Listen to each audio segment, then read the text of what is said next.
Today on the Mr. Maple Show, we interview Dr. David Creech of Stephen F. Austin University, Professor Emeritus and Director of SFA Gardens, 138 acres of amazing garden.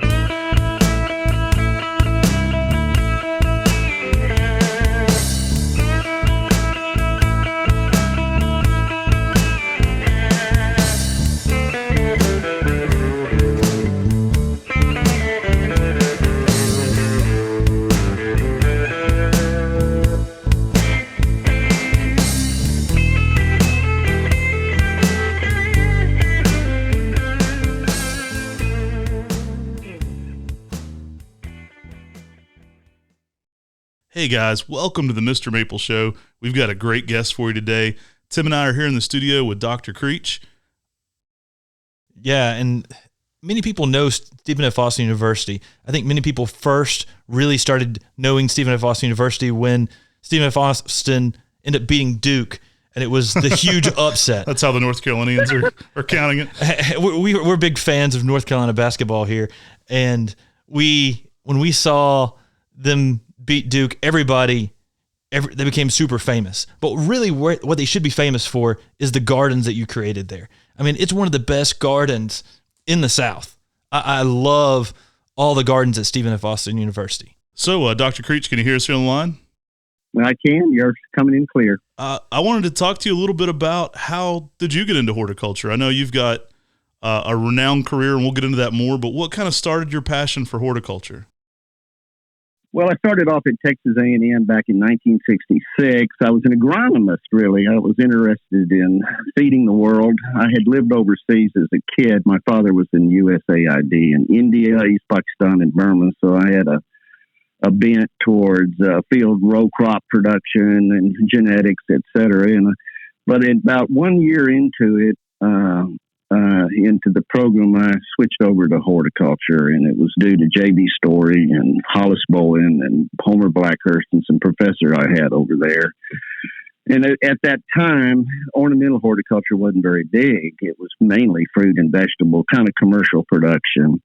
And that's where I stepped into it, kind of like J.C. Ralston. Ralston was the fruit guy in college, and basically did a lot of work with blueberries. I had a commercial peach orchard on the side. Creech's Peaches, of course, 35. And Helena 4-lane highway. So I've always had, I used to have a lot more energy than I have now.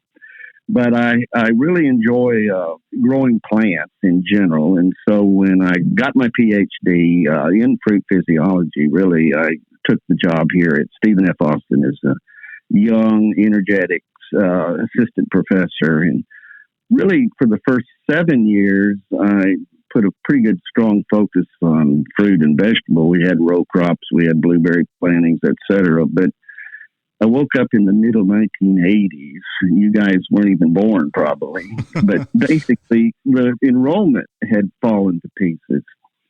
So in 1978, that's the peak in America. A lot of people don't know this. I wrote an article on it. Is horticulture, like for instance, Texas A&M had 650 students in 1977. They have 140 today. We had 100 in the 70s here at SFA, and we have about 30 or 35 now.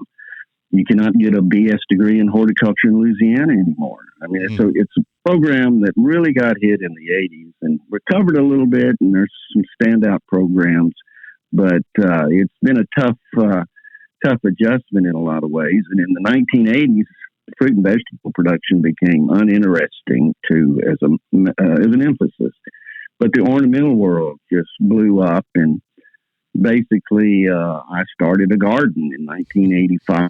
South side of the ag building, probably a quarter of an acre, and we haven't stopped until we have this 138 acre monster of theme gardens. And so it's been since 85 to present, what is that, 38 years, this garden has grown, and time's a real good friend to a garden if you're interested in trees and shrubs and evaluation. So lots of things have been sorted out in this garden over all of our years here. But my interest we really went back to fruit and vegetables, and I'm still interested. We have quite a fruit program here, and but it's ornamentals that kind of drive the ship here. Well, you have a huge collection of camellias, a huge collection of azaleas, and a huge collection of Japanese maples. It's a huge collection of everything, really. And basically, we collect varieties like Mardi Gras beads or throne. I mean, we really go out and hustle. And we do have databases. So when I lost fairy hair, I found another one. I mean, basically, a lot of these plants are a little nefarious in our very large garden, and so we just do the best we can to keep a good specimen going. Well, and then we do back up all of our collections, those that we think are superior performers. Well, what ended up what started building the Japanese maple collection? Was it a passion that you had for Japanese maples? What really started that? That's really interesting. It's serendipity in a lot of ways. So the only maples available in East Texas in the 1980s was basically red and green. God knows what they were. And probably Atripurpureum was the red, which is just seed-borne. But there was some blood good that you could get in and this and that. But there was just nothing really available. And so I was interested in bumping the collection up, a lot of it because of the Ralston, to be honest with you. And I went to a place called Dell's Maples. I shouldn't mention a competitor. I think they're long gone. Oh, good friends of ours. We actually did a whole showcase on them. Dell Laux is since deceased, but awesome guy. They get the award because I sent them an email, or it could have been a telegraph back then, but I said, got in touch with them, and I said, I need 50 Japanese maples, all different varieties. And I was getting in the smallest ones I could afford. It was $200 or $300. I think I paid $4 a graft. Y'all are a little more expensive than that. And that was also probably like what, 90, 88? Yeah, no, it was back in 87, I think. But back in 86 or 7. Right off the bat, I wanted to do that. And I got them in my class. I had a class for something, and I had them pot them up and put good labels on them. And we were just as excited as we could be because they were bare roots, and we put them into some 1 gallons and grew them out. And then the next year we planted them behind the agriculture building at the start of what was the SFA Mast Arboretum in 1988. Wow. And believe it or not, I'm a row crop farmer, and so I had irrigation. I snuck in 2-inch main lines and Rainbird sprinkler heads, and we had our water down. And the university allowed me to do that, even though there were some bumps in the road. I have to give credit that the university, I've been in trouble so many times, but they have been supportive to let every now and then they want to put brakes on us. But we've managed to plant all those out, and guess what? They lived, and they have a pretty well-drained situation. We made sure of that, and most of them are still here. Oh, it's an amazing collection. I know that garden has opened so many people up, especially in East Texas, to what they can grow. Anna as well. So, and even our friends a little further to the west, where they have some real challenges in pH, alkalinity, and soil, you get to College Station, which is just about 2 hours to my west. It's just horrible. We used to call it Lufkin fine sandy concrete. I mean, it was bad. And pH is in the high 7s, and also rougher temperatures in so many ways. So we're blessed that we're in the piney woods. We have a high canopy pine forest. That's critical. I mean, that's been wonderful here. And we also are doing some full sun trials, and we're really confident about that. If the moisture is managed for the first few years, most of my experience here with maples is its drainage, and I can't emphasize that enough to people we sell maples to. Is do not ever have them in a puddle, living in a puddle. It's really hard on them. But if they're bermed up and their roots flare is allowed to roll, and they really are kind of a nice hillside or berm side kind of planting. If you're listening right now and you are in a similar climate to Dr. David Creech, I really hope you're taking good notes. When Matt and I went and visited SFA Gardens, I saw some of the best growth rates I've ever seen out of some Japanese maples, especially some of the dwarfs like Goshiki Kotohime. I mean, it just blew my mind, and I would attribute it to your good drainage and your good irrigation. I mean, and I think you're hitting the nail on the head exactly. I mean, I've never seen a Goshiki Kotohime that was 10 feet after, what was it? It was like 8 years. Yeah. Well, we had Tim, man, you weren't here, but we did have Peter Gregory, and who was the other one? Hugh Angus. Yeah, we actually condemned a lot of trees. You had us there the week before, and we walked around the gardens with you. We were there like 2 or 3 days before Peter. We'd been all together at the Maple Society meeting. I believe it was one of the first times we got to hang out. And Peter was coming the next day, and I remember you walked us around the gardens, and you said, "Does this look correct?" And I said, "I don't know." And then we walked a little further, and I said, "Does this look correct?" And I said, "These are all correct here." And we went to the next section. And, "What about this one? I don't think that one's right." Well, about halfway through the gardens, I heard, "No." Like, oh no, I've condemned some trees. So anything that wasn't right got removed. And I know Peter had a blast there. He told us how beautiful that garden was as well. He really had an enjoying time visiting you. He did, and one of the things and I was going around with labels in my back pocket just to get the verification from the guy that really knows. Some of this maple nomenclature is back then on what material we got in was not all that good, except for that which we got from Mr. Maples, of course. Thanks for that. I'm sure y'all have never made a nomenclature mistake. Yeah, but anyway, we're never actually. No, I'm just kidding. But I think it happens to the best of us. It's pretty easy to do. We had a dwarf here, and I can't remember what it was, and it's probably 8 feet tall and that wide. And basically, Peter was next, and he said, "We're going to have to rewrite our book." They had a bunch of sizes in 10 years or something on their plants, and we were kicking. And so we're finding that to be true with a lot of plants because we have a long growing season. That helps. And we have heat. And if you can manage the water and drainage, I think these plants are quite responsive. I see them in Houston. It's a fascinating plant to me because I think it just lacks chilling requirement. Mm-hmm. It doesn't need it. I've seen them in Houston, and I think they all can do pretty darn good if you position them properly, even in Houston, which is like gardening in a swamp down there, really. It's amazing how resilient they can be, for sure. And when they get old, they're as tough as nails. Tim, Matt, they're not like me. You know, they grow gracefully, and they don't fall apart as bad as so many of our ornamental small trees. And so I think it fits into a landscape across the Gulf South in a big way. Now, Peter, he was a species guy, so he often talks about the biggest one he's ever seen and the largest one he's ever seen. That's how big it gets. We always try to give a time frame. And one thing I always let people know is some of those beauties that you're growing, I mean, you're getting 2 full months longer of a growing season than us here in North Carolina sometimes. I know you had some amazing fall color, and it didn't really peak until December this year, if I understand right. I saw some of your Facebook photos there. Talk a little bit about the crowds you had this year and what your fall color was like.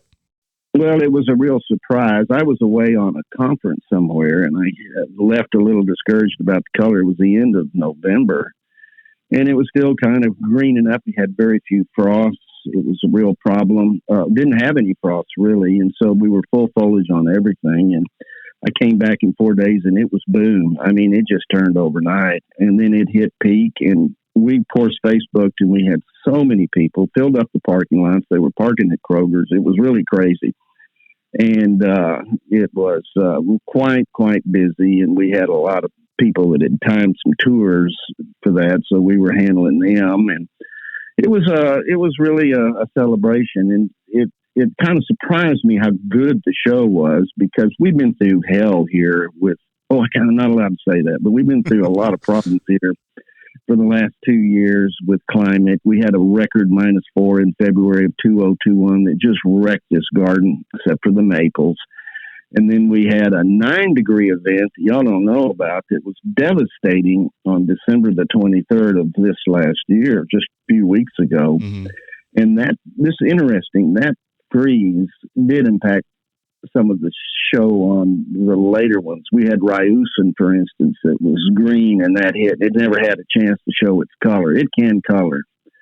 And this year it didn't, because it just didn't turn quick enough. But so many of them turned around the 1st of December and really held up their color for 2 to 3 weeks. We were in good shape until, and our camellias were in full blast as well.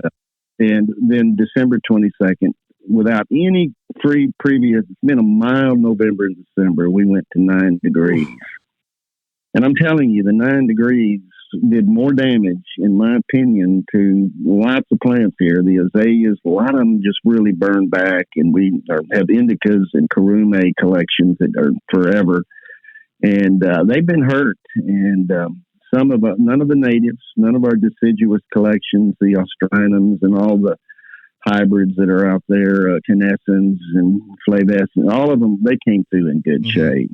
And every Japanese maple said that wasn't very cold. I mean, they really know how to deal with it. And that's sometimes an exception in the native plant versus exotic world is everybody's, and I am one, we need a backbone of natives in our landscapes to make sure we get through these kind of horrific events. But there are exotics that are not invasive that are just as tough. Perodia, Persica, and Subequalis, I think, are great trees for our area that you never see. Tough as nails. Really new to us, 8 or 9 or 10 years, and it's reliable as it can be. So, that's not a maple. We do have a lot of species here at the collection as well, and I really haven't. Time is killing us right now. I really haven't followed them well, but we have some very large species types that are, as you know, scattered here and there in the garden. We have so much land that we're able to really put plants out and watch them for a long period of time. Oh, y'all have an amazing collection. I've got to get back down there. We almost took off when we saw those fall color pictures. I'm not going to lie. Our whole crew, we showed it to a couple guys here that do our filming too, and we were ready to hop in the truck and head to Texas, but we had a couple trucks arriving at the nursery, and that was the only thing preventing us from getting down there this fall. Maybe this spring when the azaleas are in bloom, we can get back down there. Yeah, and that's a good show, too. I mean, we have a spring show of azaleas that brings the crowds in. I think we have 7,000 azalea plants and 400, 500 varieties in here.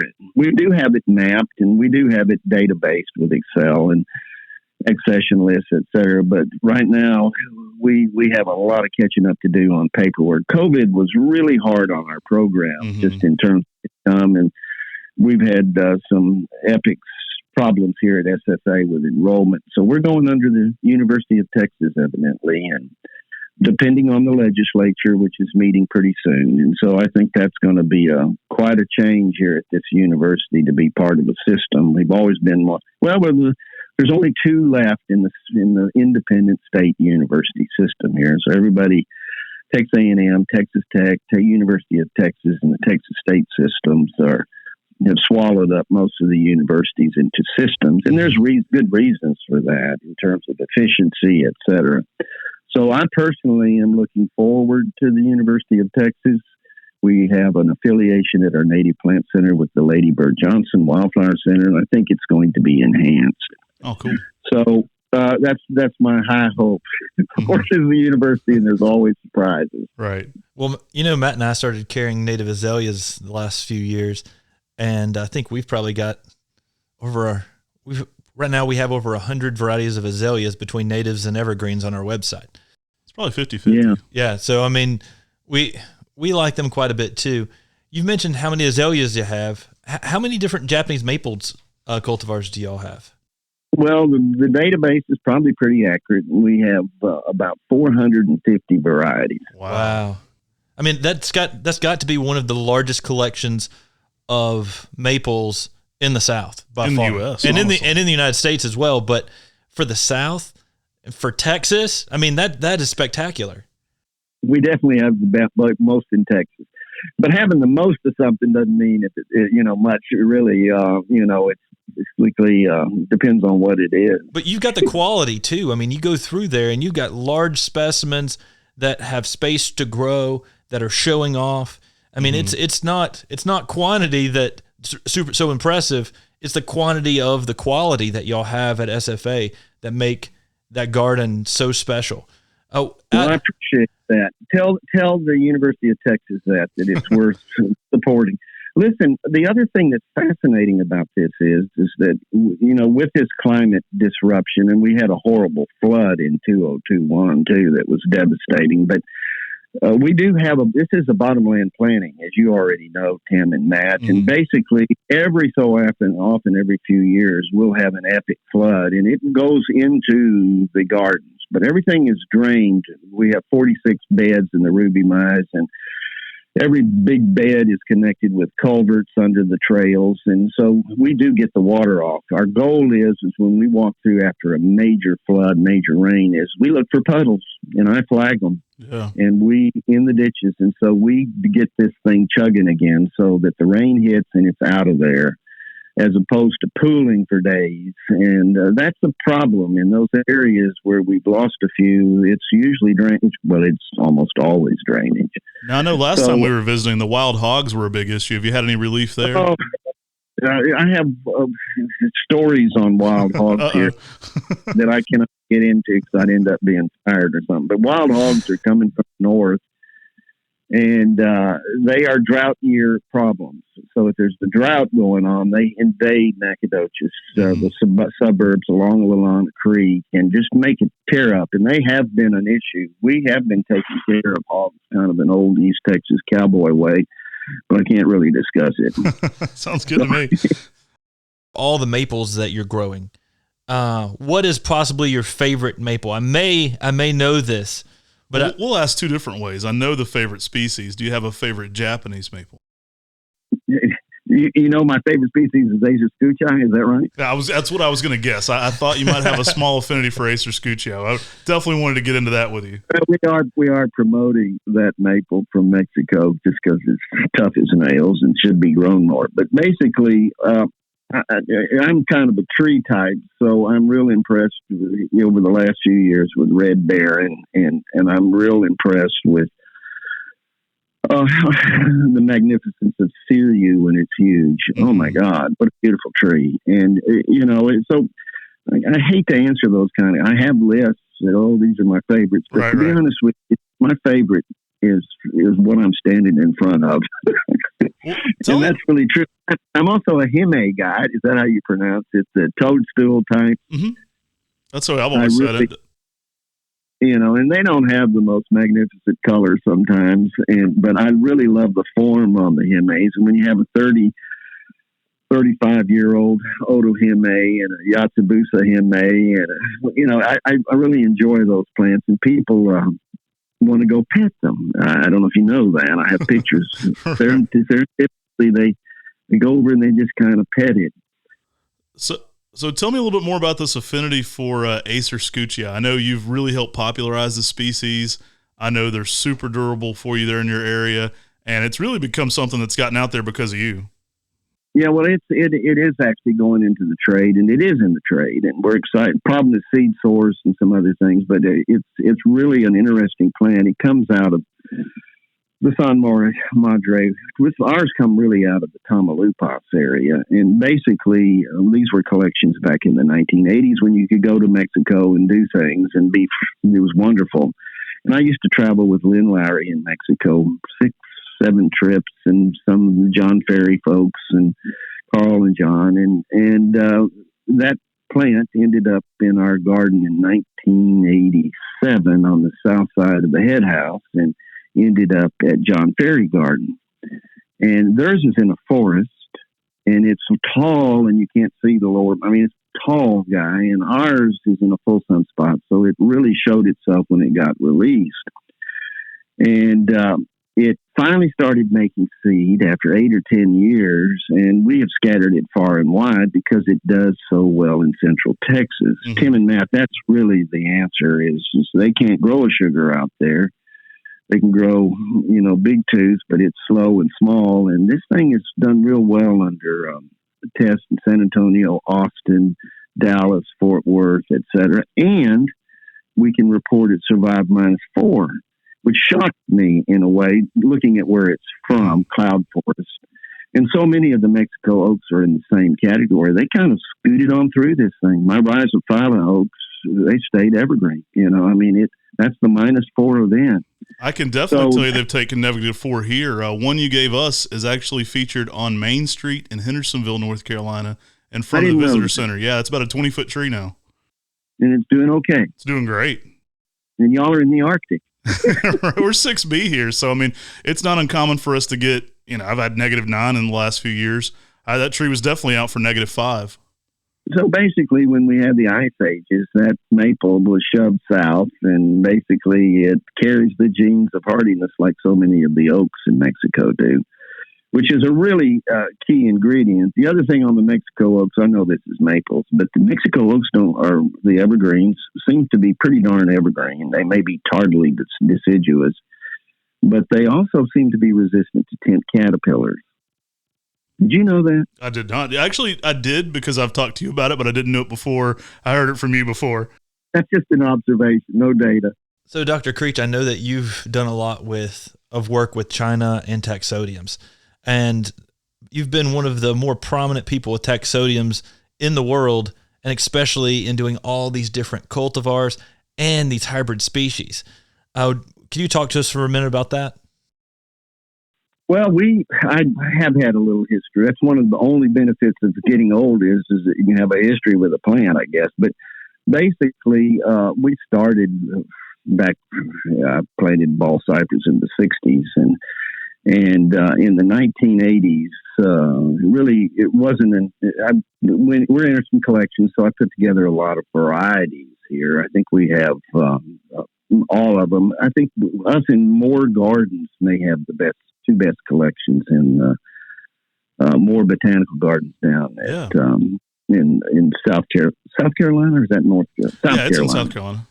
Yeah, and I've been there several times, and what a wonderful collection. They got them nice out, full sun spread out, and ours are parked into a number of collections, but we have about a half a mile on both sides of the Lanana Creek that runs through our campus that was a vegetated ditch, really, and we basically have established for 20 years a ball cypress alley that goes up and down this creek, all mapped, all databased. And so in the 1990s, I got involved in China, really on blueberries at first, but shifted over to taxodium when I met someone there. He was my first inviter to China, Professor Yin Yunlong. He's my Chinese brother in so many ways, and opened up my eyes to what you can do with a commodity like ball cypress. And basically, they've been breeding them since the 1950s. Professor Hong Wang, and they cross Bald, Pont, and Montezuma, and even do back crossing. They've got F2s and F3s, and it's been a very vigorous program. And they do specific selections, and so they would plant. And I know this is scary. They plant 200,000 seedlings in a pH 7.8, 8.1 coastal plain near Shanghai kind of an operation. And these are all spaced out, and maybe a lot of them turn yellow, but that one doesn't, and that one doesn't. And they pull those, and they do cutting propagation on the youngsters, because the seedling balls will root quite easily. The young seedling balls, 4, 5, 6 feet, get good vigorous wood, they can root quite easily. Mm-hmm. Tim and Matt, I've been in nurseries in China that had 3 million cuttings stuck. I mean, unbelievable usage of this native, as well as many other trees, because China is planting, and they plant highways, railroad tracks, canals, county road, everything is planted, plus major wetland plantings.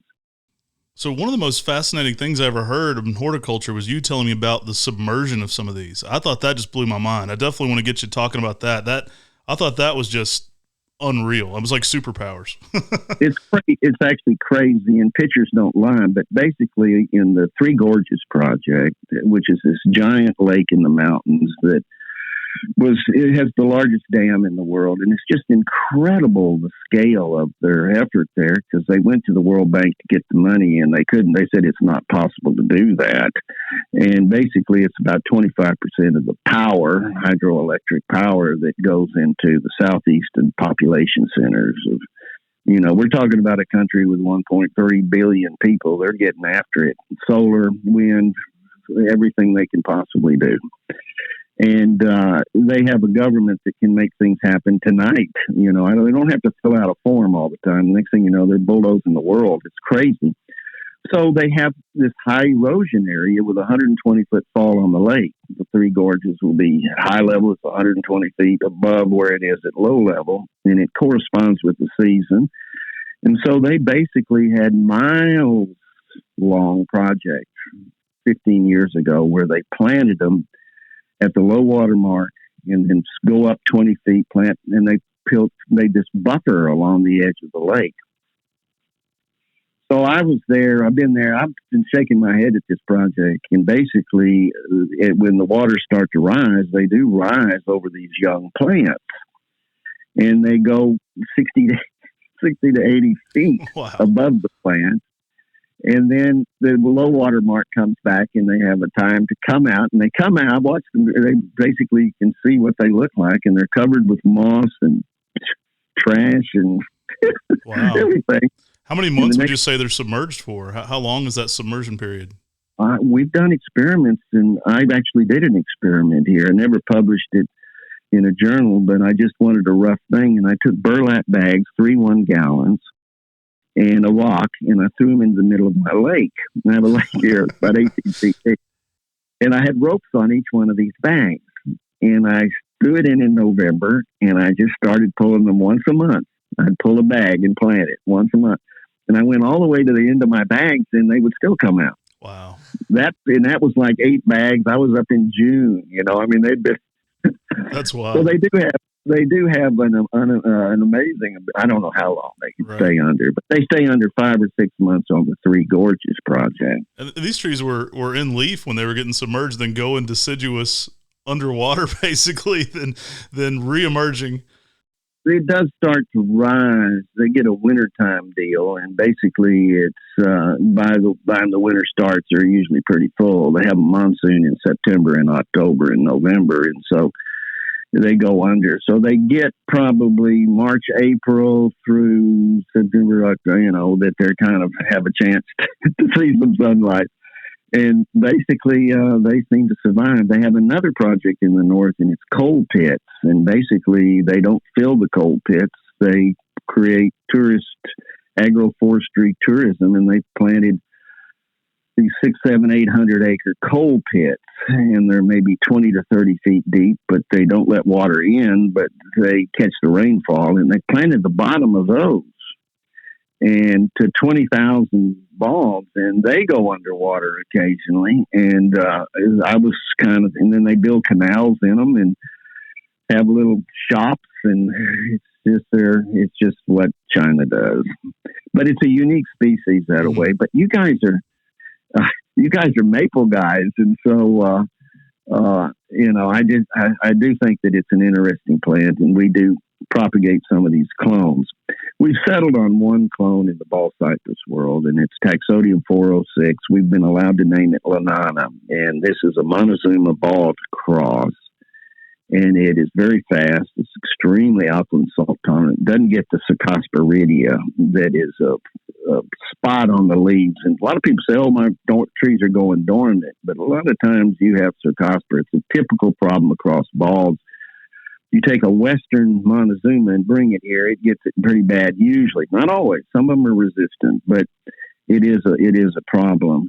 And no knees. Let me say that again. No knees. And that's from the Montezuma. And that's a critical landscape issue here with bulbs. People do not like the knees. When I say plant the hybrid, and you can get 4 to 6 feet a year on these things in a plantation and in your yard if you take care of them. Water the first 2 or 3, 4 years, and you're kind of set. In our area, they can make it on their own quite easily. In an upland situation, I like some of the unique ways that you've grown taxodiums. I mean, I saw with the Cascade Falls and the falling waters how you made the tunnels. We call it the love tunnel because people get married there or practice being married there. I'm not sure. It's really an interesting. It's an interesting structure. It's about 100 and something feet long, and we planted Cascade Falls and built this. I've got to get back down there to check that out. I think you were just starting it. We were speaking at it's SFA. crazy. I think you were just starting to wire some of them across the frames there, and y'all were going to take the frames out eventually. I need to follow back up. I remember seeing it in production though. Yeah, we did take it out, and we created a tree hinge. We created a weeping ball cypress tree hinge with Jim's little guy, which is a dwarfish bald, and really like little guy, and very dense, very evergreeny, and very interesting selection that came out of J. Berry Nursery. And in the middle of that circle, it's a 70-foot circle of weeping balls. All of them are made to weep towards the center. So it's the only one in the world, Tim and Matt, and it's very unusual structure. And we have park benches underneath it, and I'm hoping to repeat it somewhere else. Everybody that sees it loves it, but I don't ever see it being duplicated, so it must not be that good. Oh, it's pretty cool. I remember we went there, and that's almost been probably 10 years ago. I mean, maybe more. I would wonder, are they almost touching now? Are they grown together into almost like a hutch? Yeah, they're probably 15 feet tall and weep to the ground. Oh, cool. Then it's in the summer it's a green circle, and in winter it's deciduous. We do lift them every now and then just to kind of dress them up. Sometimes my students put a little bit much of a skirt on them. I don't like, but it helps with some weed control. Now, I know being North Carolina guys, we had to ask you about J.C. Ralston. I know he had a big influence on your career, and Ralston. You know, we're near and dear to J.C. Ralston because he said he never wanted to be somewhere in a garden where he couldn't see a Japanese maple. So if you're staying at one Japanese maple, you typically see another in one of his landscapes. So I'm a fan of anybody that says that. So tell us a little bit about your experience with J.C. Ralston. Believe it or not, I met J.C. Ralston at Texas A&M when he was a professor. I was a PhD working on my dissertation, and he was a very, very popular teacher. And he traveled and he did this and he did that, but he ran into some issues, and North Carolina got the game. And basically, North Carolina State, at the time, North Carolina State Arboretum, he was a friend of mine. And when I started my garden, I reached out to him, of course. And I'll never forget it. In 1986, Tim and Matt, I got a box, and it had 50 of the smallest, weirdest plants I've ever seen, with names on it that we didn't know, because I was a fruit guy, really.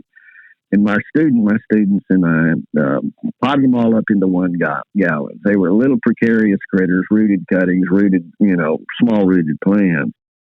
And then over the years, I went back in 88, and I had a little expedition to the East Coast and met with him. And I do want to say this one story about J.C. Ralston, and it's really, really touched my heart. So he just give away everything. I think he'd give away the last plant. And even if he only had one, he'd just say, take it, I might kill this. Anyway, he was so generous, and we were eating Chinese food under the gazebo there. And he said, and he took the time, and he was so busy. And I was just a young fledgling garden of no import, no staff, no name, no nothing, no budget. And just students. And he said, Dave, he said, I want you to know that where you are now in your garden is the best it will ever be. And I said, I don't understand. He said, well, you don't have a board of advisors. Nobody knows you're doing anything. It's just you and the student. And you can go out and do anything you want. Nobody's going to criticize you or anything, and you can just go. He said, but pretty soon I'm going to predict that you're going to have a board of advisors. You're going to be successful, and you're going to grow. And the next thing you know, you're going to be chasing money and not chasing plants. And he said, this is the biggest problem I have is he gave a talk actually at the Perennial Plant Association. No, I think it was AABGA that was called More Money Equals Less Plants. That's and genius. I thought he was, and he also said that you're going to run into personalities that do not like you, and you're going to see them in the garden, and you're going to kind of cut to the left and go down a trail. And anyway, I left that little lunch with him, and I thought, God, he's crazy. He's the center of the universe. And that is never, blah, blah, blah. I just didn't think it ever happened. And sure enough, 10 years later, when we grew and we've ended up, of course, with the board of advisors and all the personalities that go with people that are hovering around a garden. It was something else. I mean, I was back in business. So in 1997 or 8, I did a sabbatical there, and I lived with J.C. Ralston for 6 months and traveled the East Coast and helped him out with his labs and taught his classes a little bit here and there. And I had a computer in his next door to him, and really learned a lot about JC's drive. He was really quite a driven individual, and it was all for the greater good. And he was sorting through a lot of genetics, and everybody wanted to rush genetics to JC and he just had a way, because people knew that he would respect it and try to get it in the ground and try to get it followed. And it was really had a lot to do with our philosophy of give it away, distribute it. Of course, that's kind of pre-intellectual property. We have a lot of proprietary connections now with proven winners and all these other folks. There's dozens of them. Star, Bailey's, everybody, and that changes the game a little bit about giving it away. But there's a lot of species and a lot of releases that have come through the patch that we've admired and evaluated and then propagated and then promoted. And so that's partly due to, well, I'd say totally due to J.C. Ralston in so many ways. Well, I would say you've always been super generous with not only your plants, but also your knowledge with us. So I really appreciate that. And I wanted to say congratulations. I know I'll say this wrong, so I'll let you say it, but I know you're nominated for a very important international award right now. Well, I did ASHS. I received the International Contribution Award from my society in Chicago. Caught COVID there, by the way. Oh, no. But survived it. But anyway, and then I've recently been nominated in Jiangsu in Nanjing for an international award by my colleagues in China, which I haven't been to. I haven't been to China. I think I've been to China 27 times, but I haven't been to China in 2 years. Mm-hmm. So I just don't travel as much as internationally. And then Professor Yin is my colleague there, and he's been really responsible for bringing in the Taxodium genetics. And then I ran into Richard Olson over there, and he was helpful on a lot of plant material. Richard's the director of the National, and I think we're going to twist his arm to be on a podcast soon as well. You should. He's really a treasure, and he gets it because he's North Carolina State bred and born. And I mean, that young man I call him a young man, but he's in his 40s, maybe he's getting close to 50. I have former students, Tim and Matt, that have retired, gone to work. And I'm still working. You're still young at heart no matter what. I know that passion for plants is as strong as ever.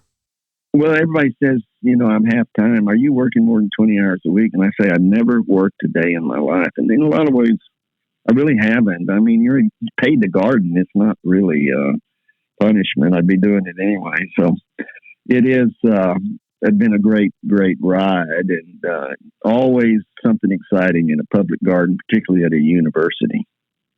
Well, Dr. Creech, we appreciate you coming on today.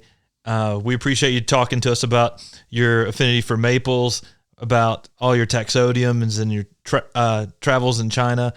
And it's really been a pleasure. Yeah, I'm really hoping we can get down there this spring. I'm gonna plan ahead and try to get a trip down there to shoot some of this amazing garden. That sounds great. Mikasa Sukasa. Yes, sir. Take care. Okay. Thank you very much. What a wealth of knowledge to have Dr. Creech here on the podcast. Guys, I hope you enjoyed that. He's such a wealth of knowledge, whether it comes to maples, anything woody ornamental horticulture. Dr. Creech is one of those guys. He's just got so much information. He's one of my favorite people to call up and talk to about plants. And Dr. Creech just has seen so many different plants, grown so many different plants. I think one of the very first times I saw Yinbi Shuanghui, the osmanthus, was at his house when we were visiting. And so many amazing plants, but the maples at SFA Gardens are spectacular. Yeah, if you're near there, you definitely got to get by Stephen F. Austin University. It's the Ruby Mize Memorial Garden, and there's some amazing azaleas, but that Japanese maple collection is one of the very best you'll ever find, especially for the Deep South, especially for Texas. It is something to behold and a real treasure there. We'll be visiting at some point and getting it on camera. here for the Mr. Maple show. I know Tim and I visited there, and we were just blown away. It was a fun time, and Dr. Creech was really the star of the show. He's such a fun personality. We wanted to get him on the podcast, introduce you to one of the guys that's taught us a lot about, you may know that our backgrounds aren't in horticulture. So Tim and I go and seek out the people we want to learn from individually. So we've went and learned a lot from Dr. Creech, and he's really been really influential in what we do here. That is an understatement. Dr. Creech has been an amazing person that we could call and talk to. And I mean, just like he talks about with the drainage with the maples, I've never seen maples growing so fast and growing so well, especially in Texas, of all places. A lot of people think you can't even grow Japanese maples in East Texas. People will be like, no, you can't grow them there. And he has, just a massive arboretum that's one of the best collections in the U.S. Well, I really hope that y'all have enjoyed today's podcast. If you haven't already, go give us a 5-star review on your favorite podcast platform. That really helps other people find our podcast. Guys, if you want to get involved, and a fun way to do so with a great Japanese maple community is joining the live chat. We air these videos on our YouTube channel. That's just the Mr. Maple Show every single Sunday at 8 p.m. Eastern. And it's a madhouse in there. Those people are great. I love them. They're my kind of crazy in the best possible way. They're in the live chat there discussing what's going on, and oftentimes discussing their own gardens. There's a whole conversation going on there in the live chat. If you want to get involved in that community, I would heavily encourage it. It's a fun way to talk to some other Japanese maple enthusiasts. And if you are watching this on YouTube, like, share, and make sure you let other people know about our podcast and our YouTube channel. We really appreciate it. Hey, guys, I hope you like this one. Take care. God bless. And have a great day.